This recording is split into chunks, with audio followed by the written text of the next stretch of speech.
everybody, welcome back to Busy Bees Buzz Topics. I am, of course, B, and today we are going to be talking about Teen Mom Season 7, Episode 21, which Teen Mom does that, like, split season thing, so this is, like, the second half of Season 7, maybe, like, the third episode since they've been back. Am I crooked? If I'm crooked, you guys, blame it to my head and not my heart. I think that looks good. Okay, so anyway, I have not reviewed Teen Mom since it's come back off this little hiatus. So if I do go back into some of the past episodes and say anything about it, you know, it's just because I want to get all my thoughts out about each of the women. Alright, so let's start with Amber. Amber has just had the baby with Andrew. Excuse me, y'all.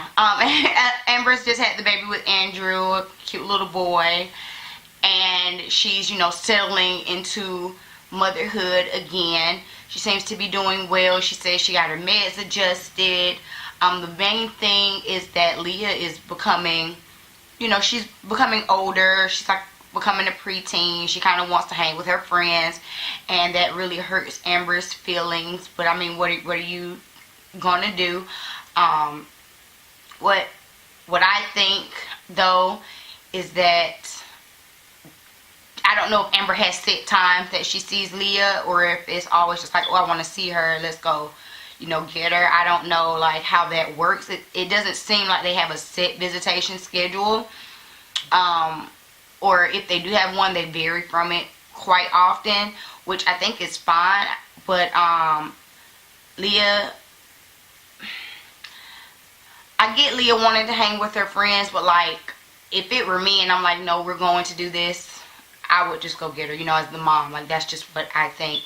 Leah could also feel a little bit, I think Leah probably has just a little bit of, you know, resentment maybe to this new baby, which I think has carried on from that last season, or the first part of this past season, where it just kind of seemed like Matt was gone, then the new guy's here, now there's a baby. So I think, you know, all of that has taken a toll on Leah, which probably contributes to the fact that she doesn't want to be around that often. But I think that's all just a phase, honestly. I think it will all like come, it will blow over.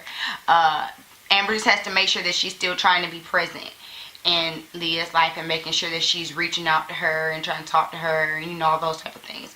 In this particular episode, we found out that Amber and the new boyfriend are going to go to LA for a month to spend time with his family, and for his family to see the new baby, which I thought was cute. The little rental house was nice. You know, I'm happy for them. They seem to be working. I hope it all works out, like, long term. It's just entirely like, it's really fresh, you know, it's really fresh and it's really new for everything that they have going on. So I really do wish Amber the best. She does seem to be a lot more stable, just mentally, than she's been, you know, in past seasons. So, you know, good for her.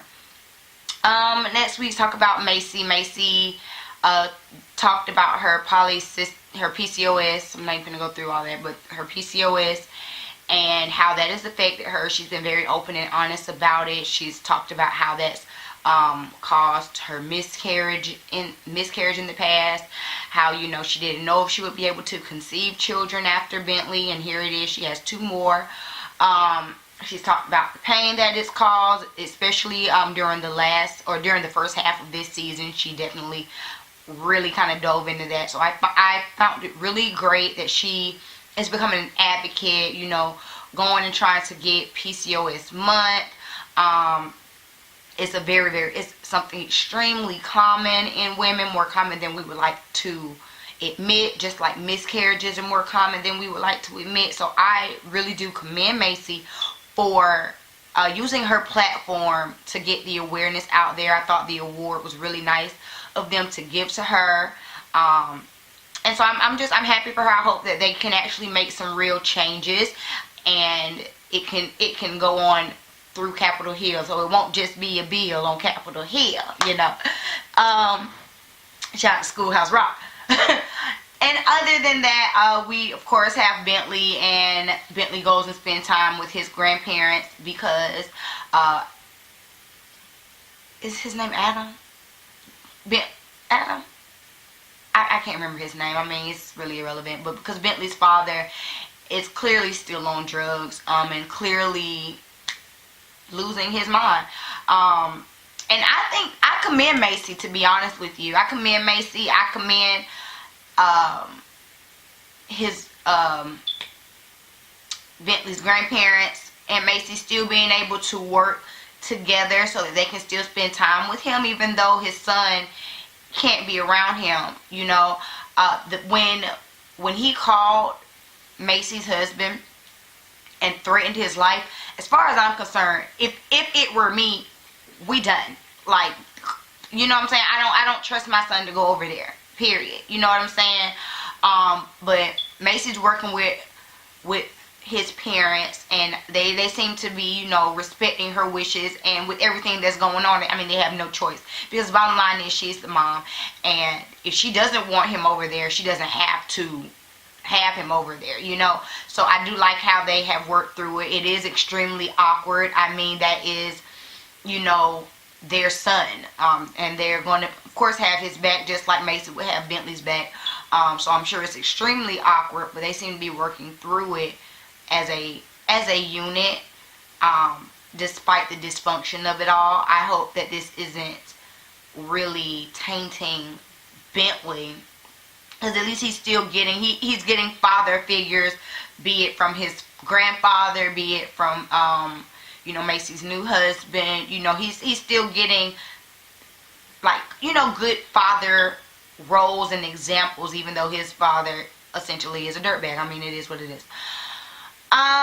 Moving on to Bristol. Y'all, for real, I did not know who Bristol was at first. Like, my friend Brittany had like, no, you know, Bristol Palin. I was like, okay, now I got it. I was so confused as to why she's on this show. Who is she?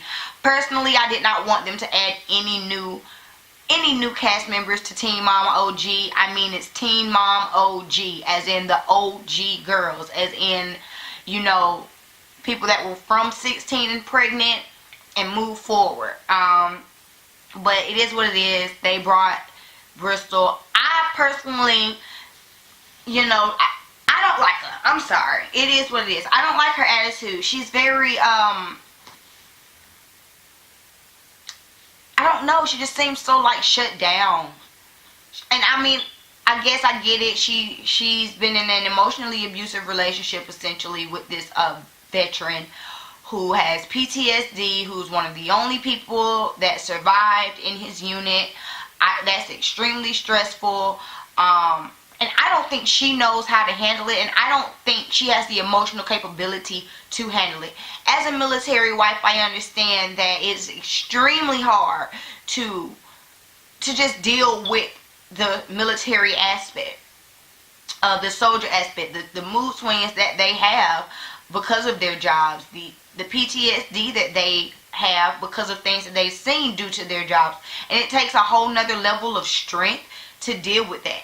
And I don't think that she was emotionally invested enough to deal with that from the beginning, because this clearly was not something that just happened.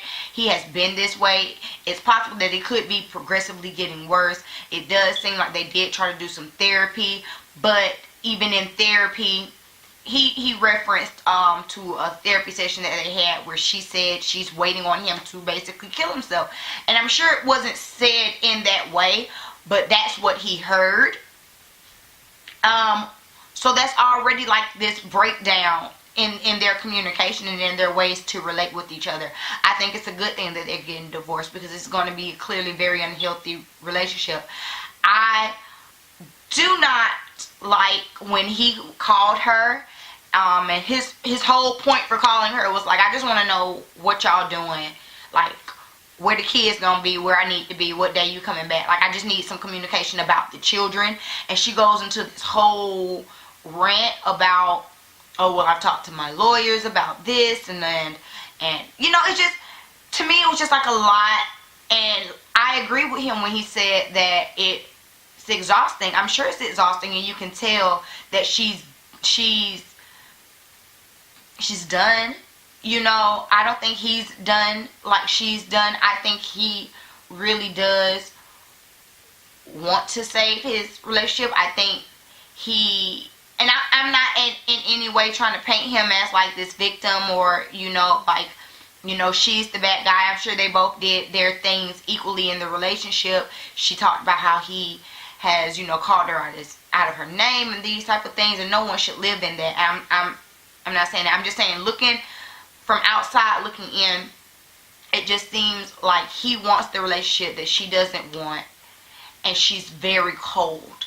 It seems like she's very cold to me, and so I'm not vibing with her. I'm not vibing with her mom. I don't know what her mom was talking about in the car. I was like, whatever. Like, I don't know. She just sounded off to me. And then they're having this entire conversation, and then at the end of the conversation, you're going to say, oh, I hope Trip isn't listening. He's a child. Children listen to everything. They are sponges. They soak it all in. So I'm an advocate. I don't have any kids, so I don't know, you know, I can't say what I would say in front of my kids, but in my mindset where I am now, certain conversations I don't feel like should be discussed in front of children. So the conversation that she had with her mom in the car in front of her son, I don't feel like that should have been, you know, discussed in that moment. And the conversation that she had with the producer in the house, and where she started crying, like, these aren't things that should be discussed in front of your children, because even if they don't completely understand what's going on, they understand the energy behind it, and you're planting a seed that is going to grow either to, you know, something good or something bad at all times with your children. And so to me, that's planting a bad seed. I will say I do agree, if I'd been gone and I come home and all of my stuff is in another room and I didn't move it, I probably would be pissed. I would be pissed. I would. So I do understand her having some feeling about that, because I know I would have been upset about it. I don't know if he was doing it to be petty, or if he was just like, well, I mean, I'm already here, we're not going to be living together, let me just go ahead and get her set up in her room. He tried, when he was explaining it, he was trying to make it seem like, you know, he was just helping out. I don't know if that's the case, you know, but I know I would have been pissed if I came home and my stuff was moved and I didn't move it. So I understand that. I guess I'll say at this point, the jury is out with me on Bristol. Maybe like once she's away from her husband, I might find some more redeeming qualities in her. But right now, I'm just not like, you know, I don't care for her. I don't care for her on the show. Next, we have Charmaine, again another new character on the show, who is dramatic, child. She is so dramatic. I can't even. Like, in the last episode, first of all, this whole love triangle that she has going on is exhausting, because, and goodness, I can't, Zach is the new guy, and what's the other guy's name? I don't remember, but the other guy, the baby daddy. Excuse me, y'all. It's this weird little dynamic thing. Like, she's dating the Zach guy, but clearly her and the baby daddy have some unresolved issues, and he still wants to be with her. You can tell how he acts, how he's, you know, and I think he's a good dad. I like how he's interacting with his daughter and how he's treating her nice and stuff, but that's also part because he still wants to be with Charmaine. Let's just make that completely clear. So when he told Charmaine's dad that Zach was living with her, he did that on purpose. She let him know ahead of time. I don't think my dad knows. I don't want you to tell him. So he did that on purpose. It was completely malicious, and he knows it was completely malicious, and he was dead wrong for that. Dead wrong. I'd have been mad at him, for real. Because I told you not to say nothing, and you said it anyway. At the same time, who cares? You're grown. It's your house. You pay rent. Why, you know, it is what it is. So once her dad finds out, and they're sitting there and they're having a conversation, and she says, I I couldn't talk to you about it. You know, I didn't know if I could talk to you about it. And then the stepmom goes, oh, well, you know, your dad loves you unconditionally. And he says, no, I have conditions. No, I have conditions. And she just got all up in an uproar about that. I did not understand it at all. I felt exactly what the dad was saying when he said it. That daddy didn't say nothing wrong. I have a daddy that's kind of similar to that, so it didn't bother me at all. A very loving, strong man, but who's going to tell you the truth.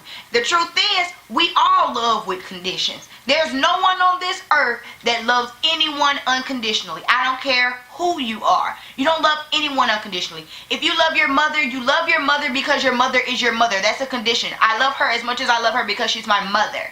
You know, like he said in this episode, yes, you love this man. If you marry this man and he goes off and have, you know, relations with 100 people, do you still love him unconditionally? No, it's a condition. It's a condition. I'm not going to love you any more than I will love myself. I'm not going to sacrifice myself for you. That's a condition for me. So I don't think the dad said anything wrong in that. And she needed to have some of that emotional maturity to understand what he was saying. He wasn't saying that he didn't love her. He was saying that you're not going to just do any old kind of thing. You're not going to treat me any old kind of way. These are conditions to my love. This is for anybody. My daughter, my mother, my sister, my wife, my anybody. That's what he was saying. And I don't think he was wrong in saying that. And once he broke that down to her, she understood. Maybe I did overreact. And so I'm starting to realize that this just happens to be her. Because in the same party, you go off on Zach's friend. Now it's you. You get what I'm saying? Like, at this point, you have caused two scenes in the same party. How does that work? I would not want to be at a cookout with you. I'm just saying, like, I'm here to turn up, swim, have a good time, and can't nobody say nothing to you without you getting in your feelings. I think Zach handled it pretty well because he was finna go there with her. He had called himself. He was like, you know what, I'm gonna let you have it. I'm gonna let you have it. Because it's clear that that's just her and she's just a overly dramatic person. And then it's just so the dynamic between the baby daddy and her, it's like, okay, well, when you're mad at the baby daddy, now he's the one trying to console you or move you. Like, stop.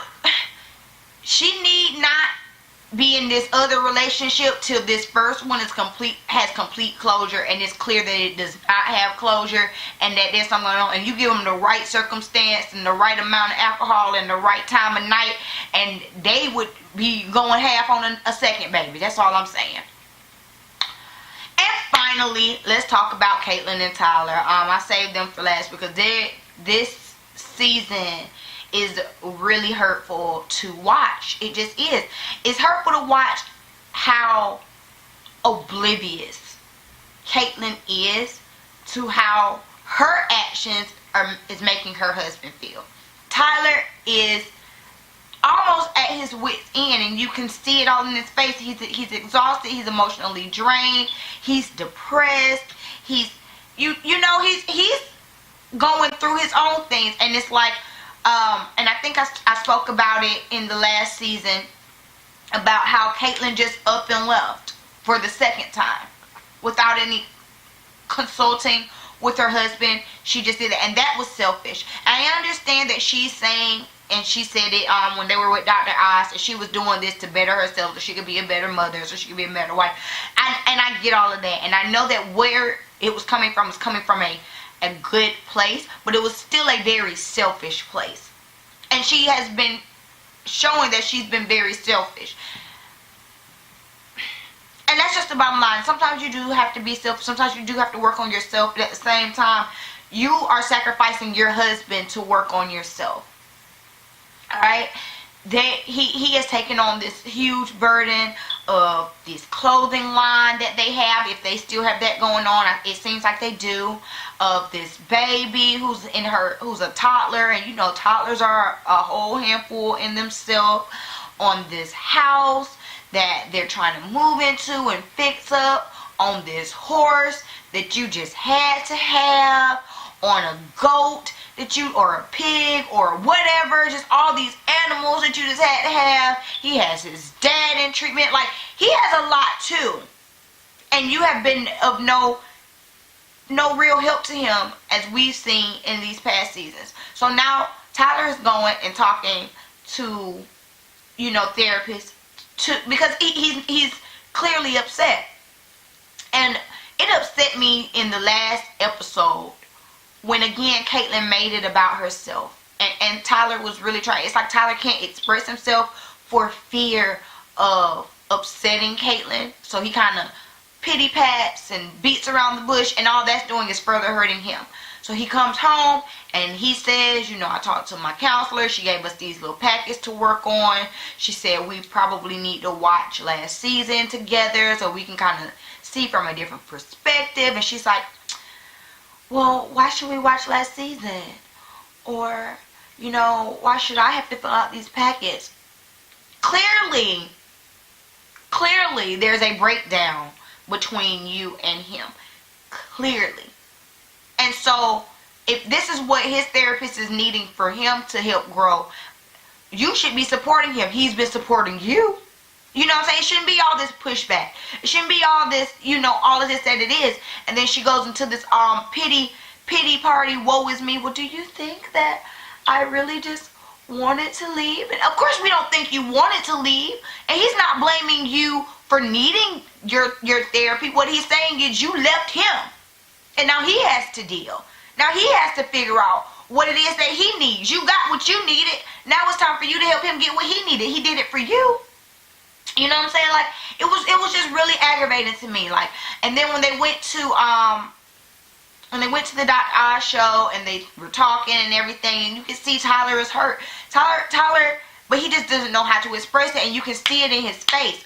When they said, when the guy said, on a scale of 1 to 10, 1 being y'all's lowest point, 10 being y'all's best relationship, where are y'all now? They're at a disconnect. Tyler didn't even answer. Like, if y'all didn't watch it, go look at his face. Like, his face said it all. She said, oh, I think now, our lowest point was way back when, when we first got together, when we first started doing couples therapy. I think it was our lowest point. But now, I think we're at like a 6 or a 7. That's how oblivious she is to where he is. That's how selfish she is. She thinks, I think we're at a 6 or a 7. And he just looks, and he's just like, because in his mind, he probably thinks this is his lowest point. But he can't even express that. Then he goes out with his friends and basically expresses how he's dang near at his wit's end. Like, he doesn't even know what to do. And Kaitlyn even said in her voiceover that the therapist gave him the little pamphlet, and it's pretty hard, it's pretty deep, and I can't do that right now. Being selfish. This is not for you. It might be hard, and it might take a lot of introversion. Is that a word? Go with it. It might take that. But that's what is needed for y'all to build y'all's relationship up again stronger. They are very disconnected. And it's very sad. And I love Kaitlyn and Tyler. I really, really do. I don't want anyone to think that, like, this whole show I've been talking about everybody. I don't like nobody. I do. I really do love Kaitlyn and Tyler. And I really do want them to work it out. I really want them to, excel. And I get that Kaitlyn has a lot of trauma. But it's like we're so focused on Kaitlyn's trauma that Tyler is like pushed to the back burner. And I think it's at this point that someone needs to take some time for him. Someone needs to focus on him.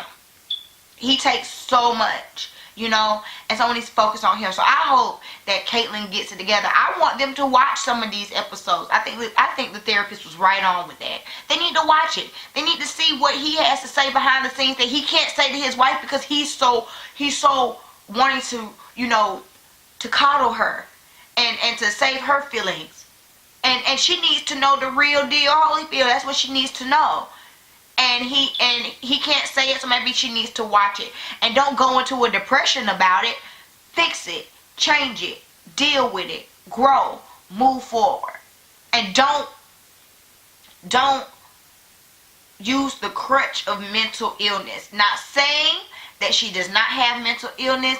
Also saying that sometimes there are circumstances And then there are ways that we react to those circumstances.